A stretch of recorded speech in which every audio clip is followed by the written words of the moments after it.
I'm Vincent Price. What unearthly horror did that girl gaze upon? Vincent was a presence. 3/4 of my family have fallen into madness. When he was evil, he was evil. You will each be tied in a prescribed fashion.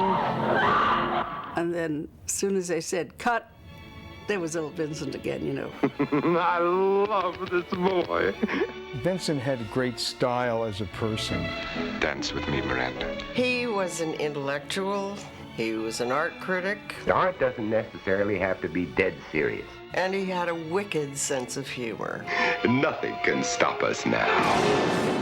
I don't think I've ever met anybody quite as interesting as my father. The ghosts are waiting, so won't you join me?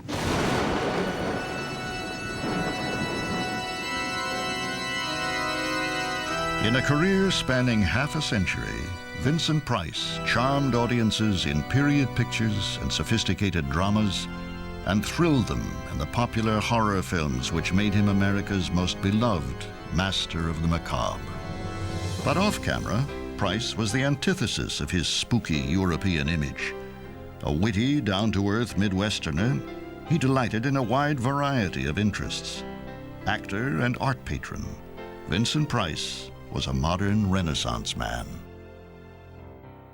Vincent Leonard Price, Jr. was born in St. Louis, Missouri, on May 27, 1911, into a prosperous, community-oriented family. His father, Vincent Price, Sr., was the president of the National Candy Company and a prominent member of the St. Louis Chamber of Commerce. Mother Marguerite was a strong-willed woman who taught at the progressive elementary school she herself had helped to establish. Like his older brother and sisters, Vincent displayed an early appreciation of music and drama, and at 4 years old made a memorable theatrical debut as a water sprite in a playlet put on by neighborhood children. But it was the fantastic villains he saw in such popular silent horror films as Der Golem and John Barrymore's Dr. Jekyll and Mr. Hyde that captured his imagination. He was so excited by this movie that he came home and spent hours in front of the mirror making up as best he could to emulate this awful characterization that John Barrymore had done. Also capturing young Vincent's imagination was a growing interest in fine art. The precocious 12-year-old began his own collection in 1923, purchasing an original Rembrandt etching for the princely sum of $37.50.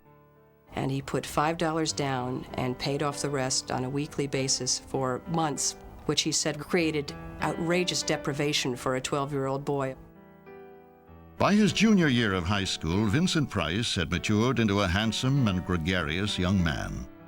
A less than dedicated student, he was eager to explore the world beyond his hometown. St. Louis was a very international city. At the time that he was born, it was the 4th largest city in the United States. There were Italians, French, there was a big German population, and so it created in him this sort of interest and fascination with things foreign, and he had this fixation from the time he was, in his early teens, to go to Europe by himself. And so he just had this desire to go places. That summer, the 17-year-old set off for Europe on a tour of the major capitals.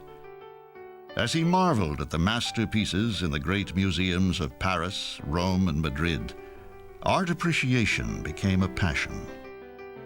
In the fall of 1929, Vincent entered Yale, the alma mater of his father and brother. An English major, he also relished courses in art history and sang with the Yale Glee Club. I think a lot of time, too, was spent horsing around and having a good old time with his buddies.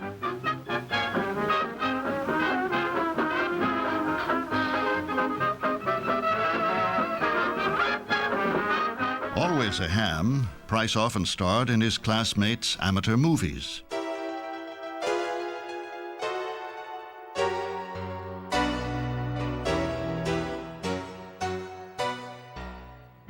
Despite an Ivy League degree, jobs were hard to come by when Price graduated from Yale in 1933 during the Depression.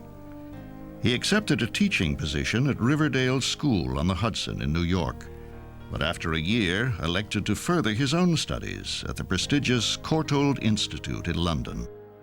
While working on his master's thesis, Price fell in love with the theater, seeing John Gielgud's acclaimed Hamlet nearly a dozen times.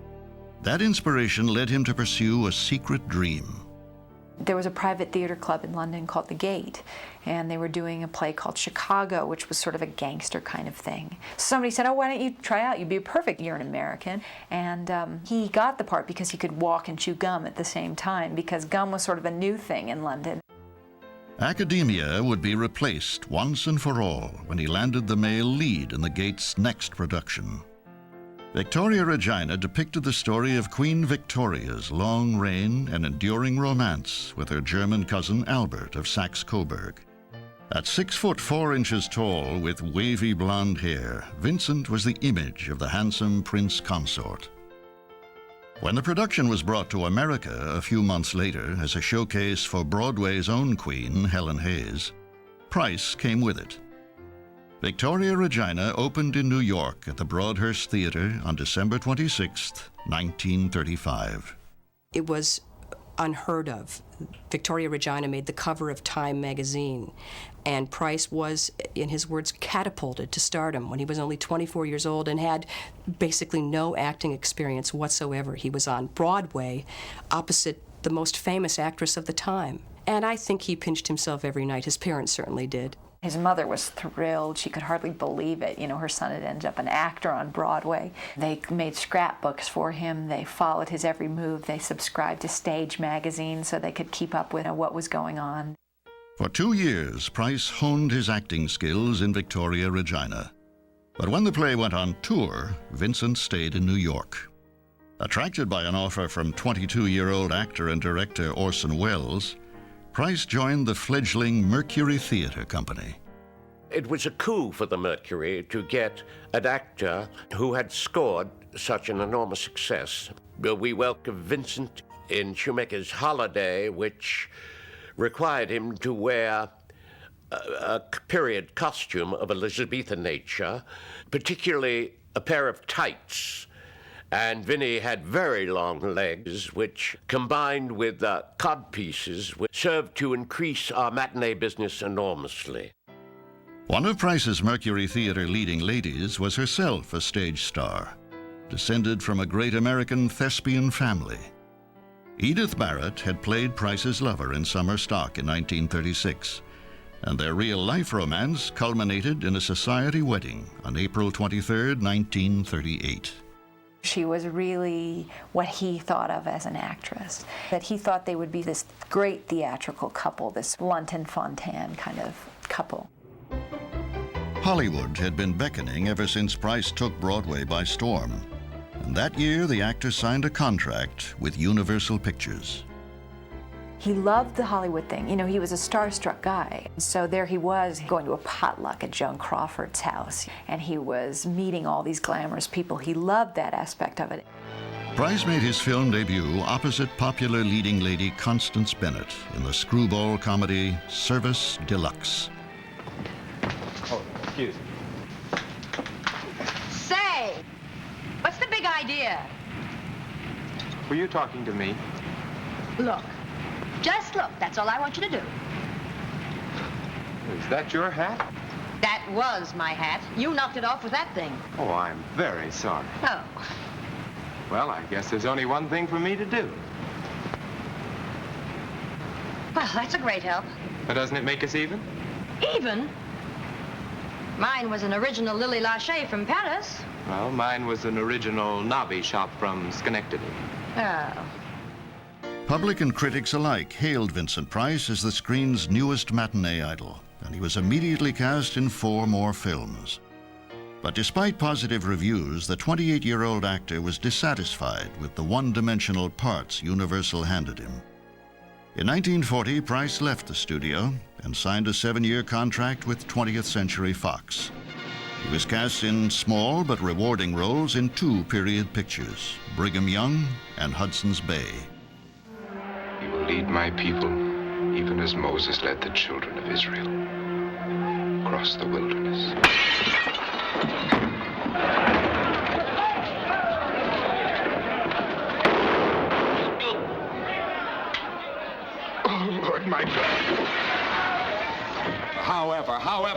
He took the law into his own hands. He administered the sentence of death to one of my loyal subjects, and he shall be hanged for it. Very idea, going around shooting my subjects, and without my consent. The actor's personal life received a boost in August of that year when his son, Vincent Barrett Price, was born. Vincent Price adored being a parent. He doted on the boy.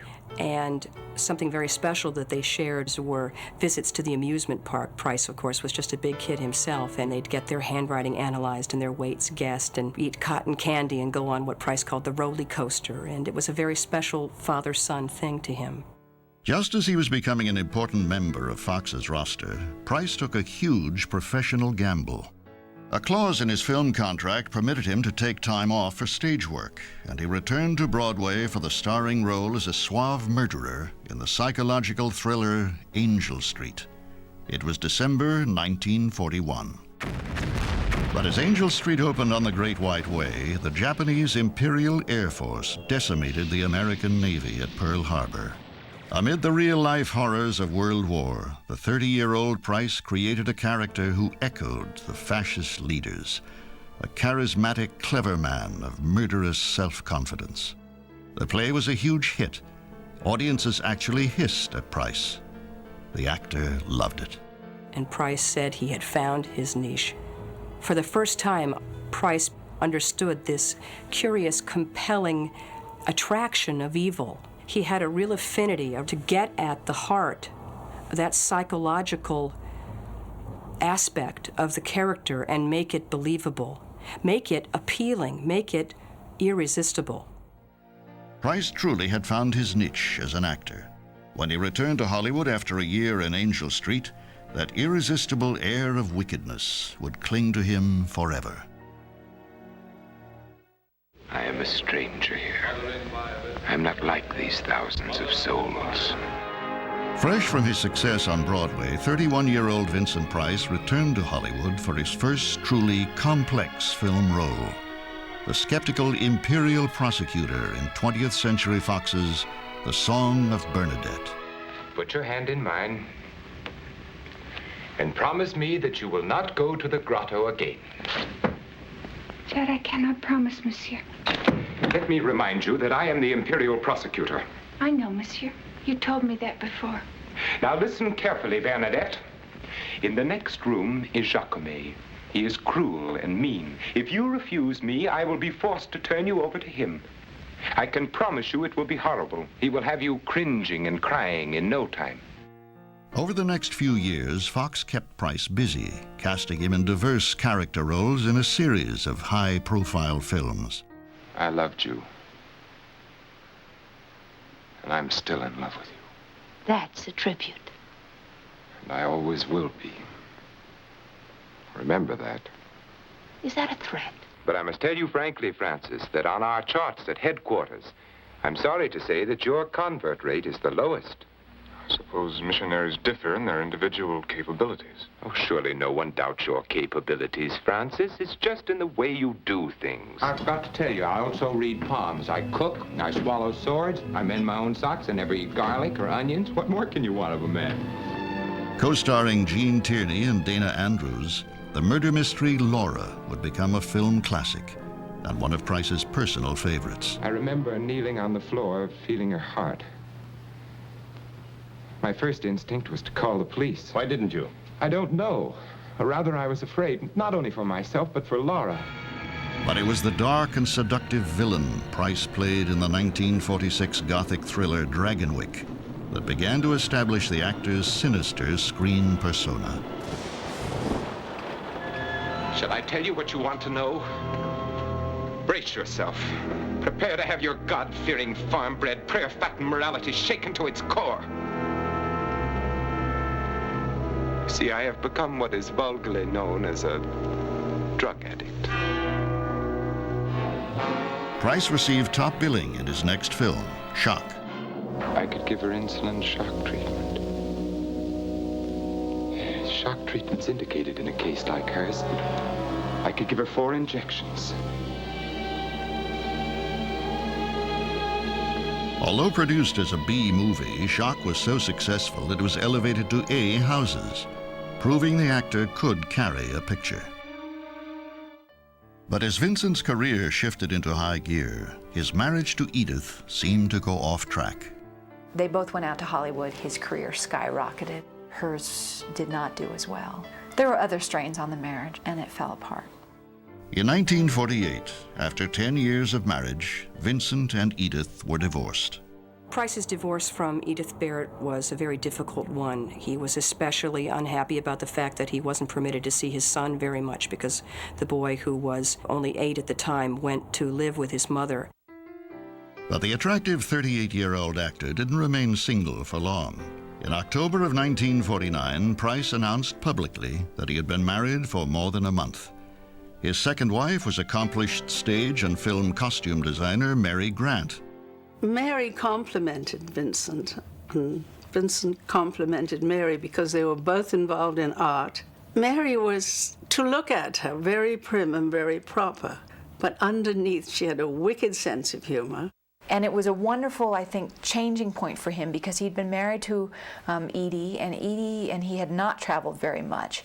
And all of a sudden he found that he was with this woman who had the same amount of curiosity as he did.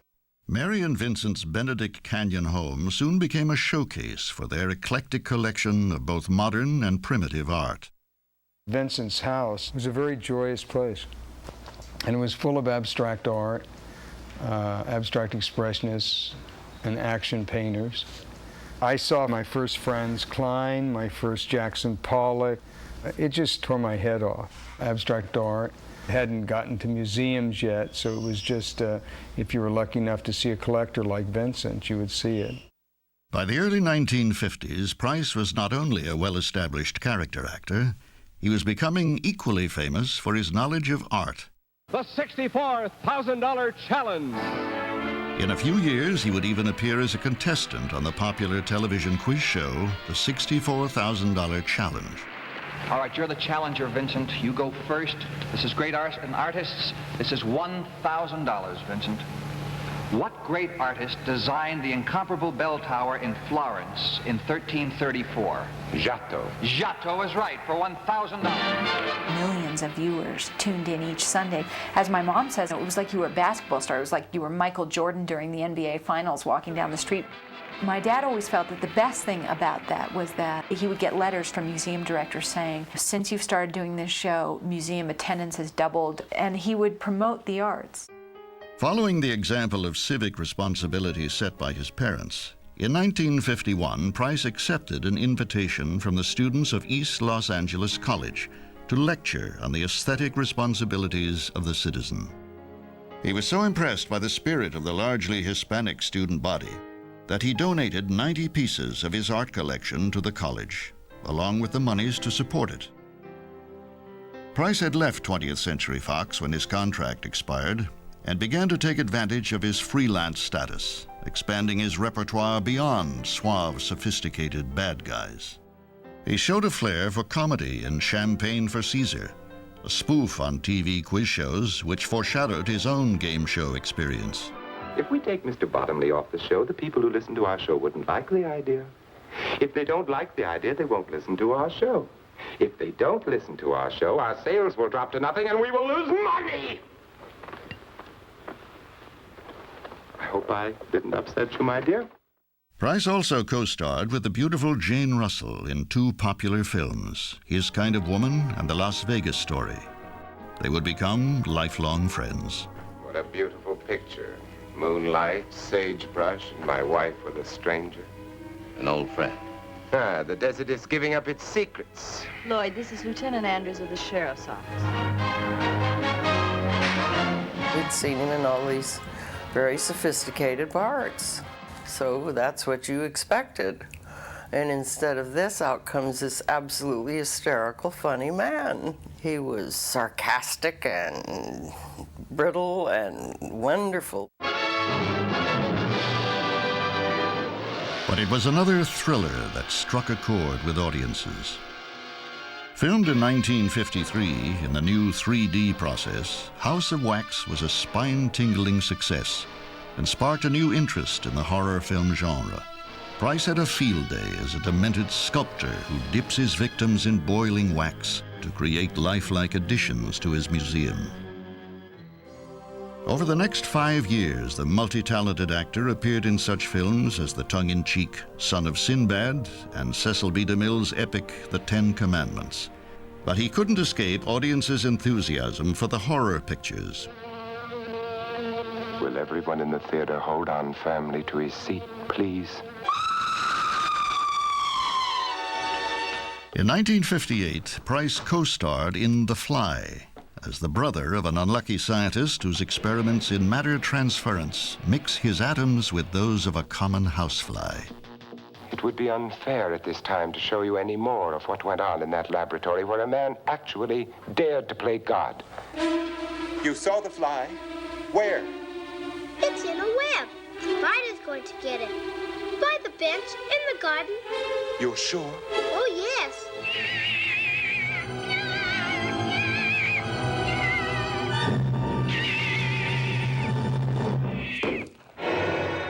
The terrorizing trend continued when the director William Castle cast Price in back-to-back chillers. I'm Vincent Price, and you're invited to my party in the house on Haunted Hill, where so far the ghosts have murdered only 7 people. So won't you come and make it 8? You'll see human heads without bodies. Are you ready, dear? Yes, damn you. Castle's films utilized a showman's gimmicks to surprise and shock the audience. I'm William Castle, and I feel obligated to warn you about the next attraction you will see at this theater. The picture is The Tingler, which I directed. And for the first time in motion picture history, members of the audience, including you, will actually play a part in the picture.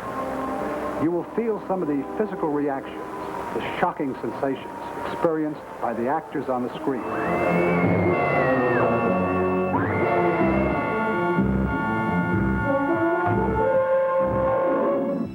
Audiences loved being scared by him, and soon the likable and urbane Vincent Price was being celebrated as the heir apparent to legendary screen monsters Boris Karloff and Bela Lugosi. At the age of 49, Vincent Price's career was about to take a horrific new turn. In January of 1960, Vincent Price began an association with American International Pictures, a low-budget, independent film company which specialized in drive-in date movies made to appeal directly to hip teenagers. One of AIP's most imaginative and practical filmmakers was a young director named Roger Corman. Corman wanted to dramatize the stories and poems of Edgar Allan Poe, and found in Vincent Price the perfect lead for his first adaptation, House of Usher. The history of the Ushers is a history of savage degradations. First in England and then in New England. And always in this house. He had an aura, as it were, of being a gentleman and of being highly intelligent and sensitive, which were the qualities I was looking for. You buried your own sister alive? I did. But she's dead now.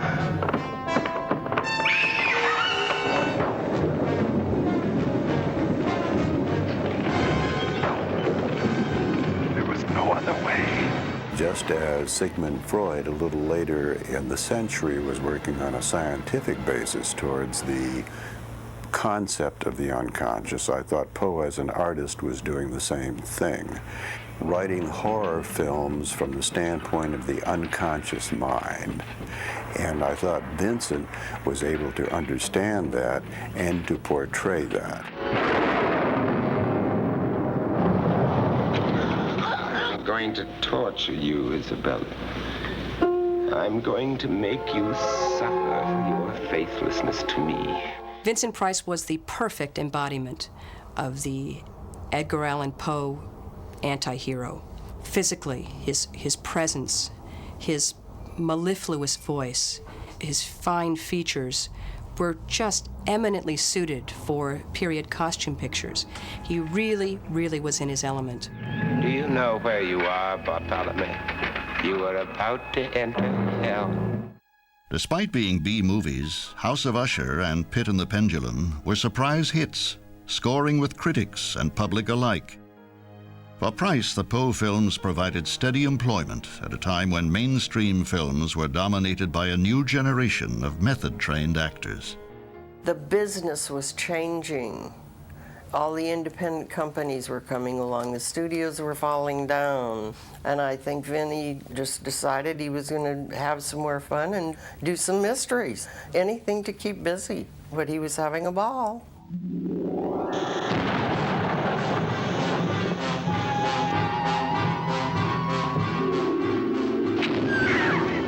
In 1963, The Raven gave some of the screen's scariest bogeymen the chance to trade chills for laughs. Vincent joined old friends Peter Lorre and Boris Karloff in the tongue-in-cheek comedy loosely based on Poe's famous poem. Now, what is it you need? You got some dried blood or from bat in the house? Also co-starring was British actress Hazel Court. Your hands are so cold. When Vincent was working, he was serious, but it would flip to the other side very quickly, and there would be a joke or a giggle. The seven-picture Poe series would end with two of the most popular, The Mask of the Red Death and The Tomb of Ligeia, both of which were filmed in England. Working steadily as he entered the fourth decade of his career, Price's personal life appeared to be flourishing as well. In what he jokingly termed a perfect example of Planned Parenthood, in 1962, Vincent Price had become a father for the second time when daughter Mary Victoria was born. Price's next challenge came from an unlikely source, Sears Roebuck and Company. In the early 1960s, Sears Roebuck approached Vincent Price, who by then, of course, had a huge reputation as an enormous proselytizer for the arts, to add a fine arts collection to Sears department stores, where you could go and buy original fine art and take it home and put it on your wall that very day. Hello.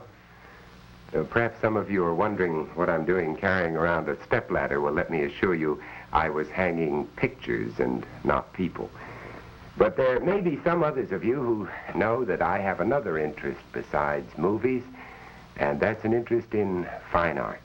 The idea behind Sears was to bring art into people's homes. Somebody could go in and see a lithograph by Picasso or an etching by Goya and say, wow, that's so neat.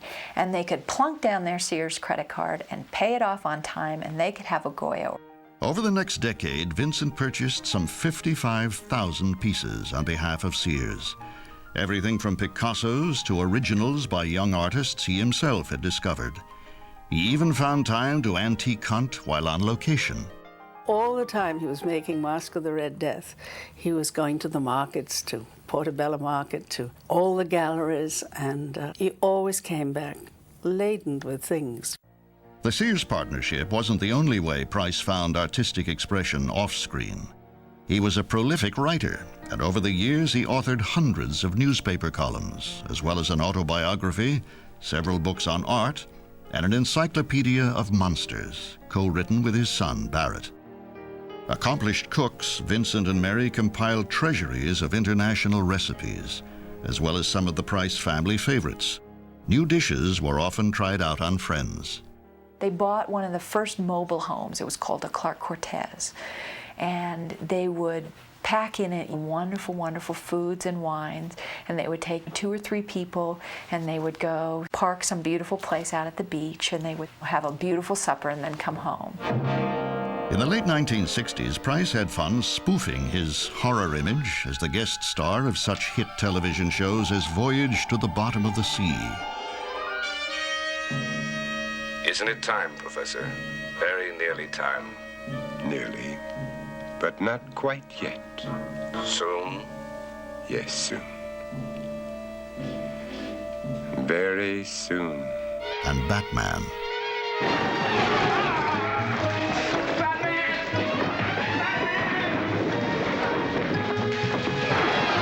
My criminal career is now extinct.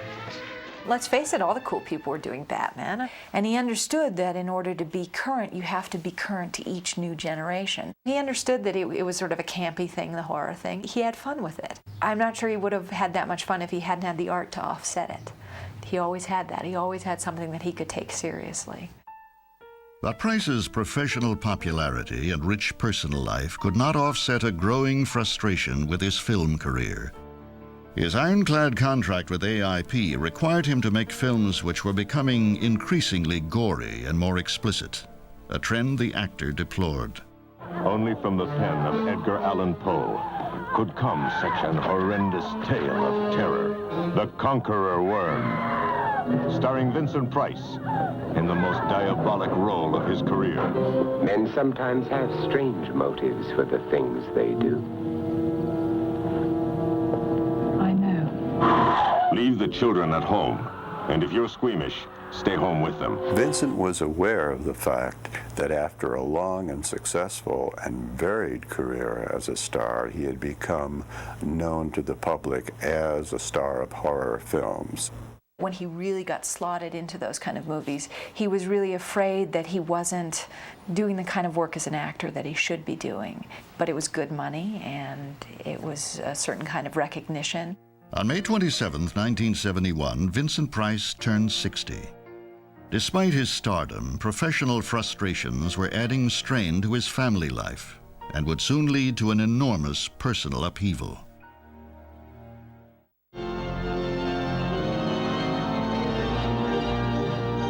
What lovely music for a murder, or two, or three. In 1971, Price traveled to London to make Dr. Phibes, and the devilishly witty comedy gave the actor the opportunity to create a monster character all his own. 9 killed you. 9 shall die. Your wife, no, Phibes. But you I will kill. But you can't, Doctor. I am already dead. Are you ready for Dr. Phibes?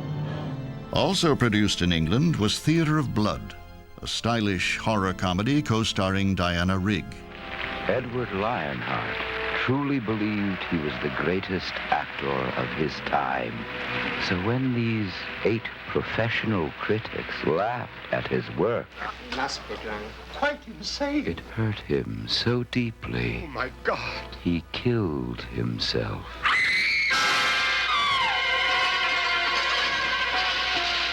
Then a strange thing began to happen. One by one, the critics themselves were murdered. Featured in the all-star cast was an Australian actress named Coral Brown. She was stylish, outspoken, and talented, and she and Vincent fell madly in love. Price's highly publicized affair meant the end of his 25-year marriage to Mary Grant. Vincent never explained the end of his marriage. It just happened, and he had fallen in love with Coral. On October 24, 1974, Vincent and Coral became man and wife and settled into a new home and a new life in Los Angeles. I loved Coral and Vincent together. It was a great tea party. They were wonderful to be with and very elegant together and riddled with wit. They knew how fortunate they were to have this partnership, and they never took each other for granted. With many of his films playing frequently on television, Vincent Price could also be seen making countless guest appearances on such popular programs as The Carol Burnett Show, The Brady Bunch, The Muppet Show, and almost 900 episodes of The Hollywood Squares. If you have a little time to kill, get. Hangman! I won't! I can't play with these interruptions. He also appeared in dozens of print ads and TV commercials, and lectured extensively on topics ranging from art history to poetry. Lecturing brought him in touch with young people. It kept him aware of what their concerns and issues were, and it also established him as a real influence on popular culture. Busy though he was, Vincent always found time for his daughter, Victoria. I always look forward to spending time with my dad because it was like a big adventure. What are we going to do today? My dad was a lifelong deep-sea fisherman. We would just go out to Malibu and we'd go for the day. He would have this sort of Greek sailor's cap, and then he would be sort of unshaven. And I loved how he looked because he looked sort of like the old man in the sea. But of all the actor's loves, theater remained one of the most passionate. Throughout the decade, he toured in regional productions of Damn Yankees, starred as Captain Hook in Peter Pan, and teamed with Coral and longtime friend Roddy McDowall in the classic farce Charlie's Aunt. After the theater, we would go and have supper somewhere where you'd walk into a restaurant and he would sit down and talk with people. He was curious and interested in everybody. People could come up to him for an hour straight, and it never occurred to him to say no. He understood that it meant something to people, and he had this great generosity about it. It was the theater which had launched Vincent Price's career, and it was on stages all over the world that he delivered what many critics labeled his finest performance. Diversions and Delights was a one-man show based on the brilliant writings and tragic life of Oscar Wilde. After careful research and months of grueling preparation, Price opened in San Francisco in July of 1977. This was the performance that drew out of him an emotional range that nothing else ever did. Price toured as Oscar Wilde for the next 5 years, giving 800 performances in 300 cities, from New York to Hong Kong. The depth and subtlety that he achieved in the role were extraordinary, especially coming from an actor whose performances were often criticized and enjoyed for being over the top. By the end of the decade, fans who had grown up with Price's horror films were now paying tribute to the aging icon. In 1981, a young animator named Tim Burton asked Price to record the narration for a short film he had written. Appropriately titled Vincent, it concerned a little boy who is considerate and nice, but wants to be just like Vincent Price. Vincent is nice when his aunt comes to see him, but imagines dipping her in wax for his wax museum.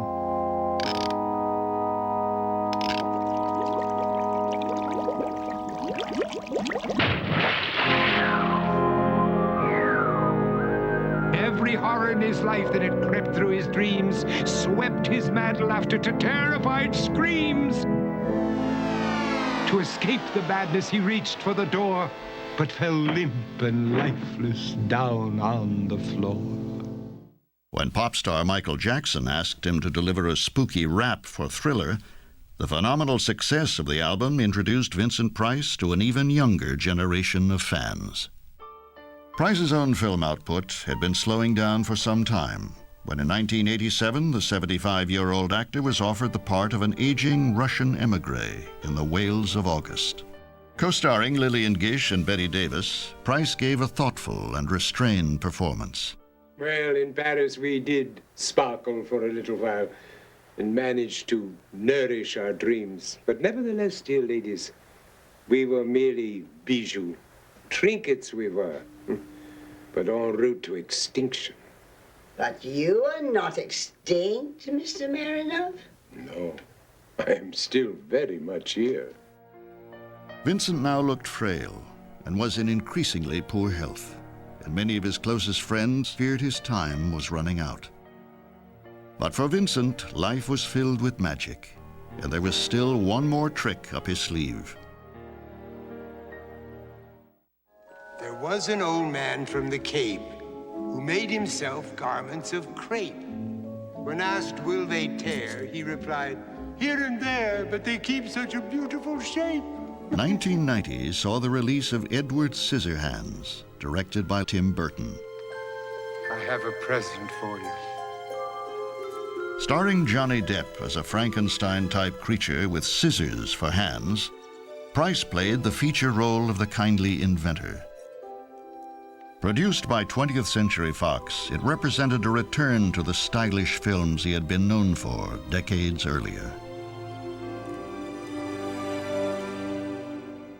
But the success of the film did little to comfort the elderly actor when in May of 1991, Coral Brown, Vincent's wife of 17 years, died after a long battle with cancer. Vincent never left Coral when she was ill. He was there for her 24 hours a day. He saw that she had the best care.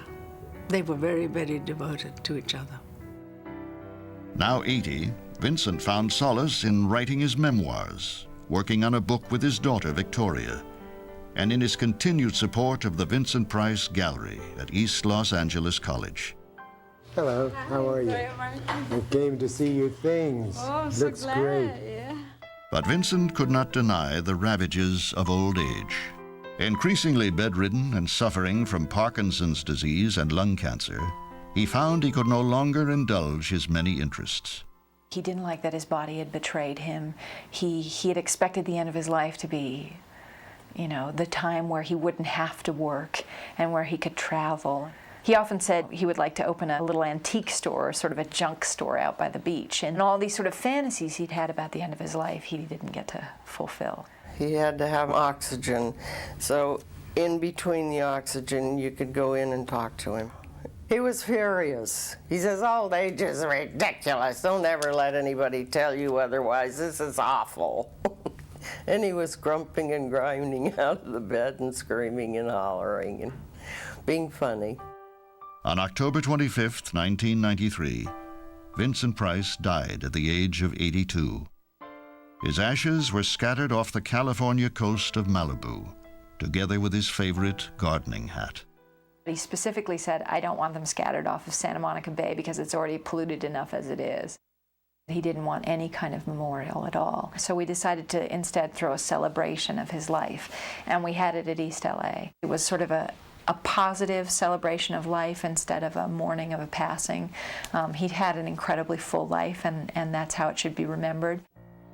For 55 years, Vincent Price had been a familiar face to generations of fans. Best known for his starring roles in America's favorite Gothic horror pictures, he left a legacy which included 100 feature films and nearly 2,000 television appearances. But Vincent Price's professional accomplishments are no less remarkable than his personal legacy. Soon after his death, Leonard Maltin paid Price an enormous tribute. He said, other actors may have made better movies, but few lived better lives or touched so many people with their warmth and gentility. He was just a wonderful, generous man. He was absolutely delightful. I loved him. The world was his oyster. He just loved the world and being in it. I think a lot of people have very fond memories of sitting around and scaring themselves watching Vincent Price movies. But I think the reason that those movies worked was because always underneath that, you saw this man that was having fun. And he really had fun with his life. It was a life well lived.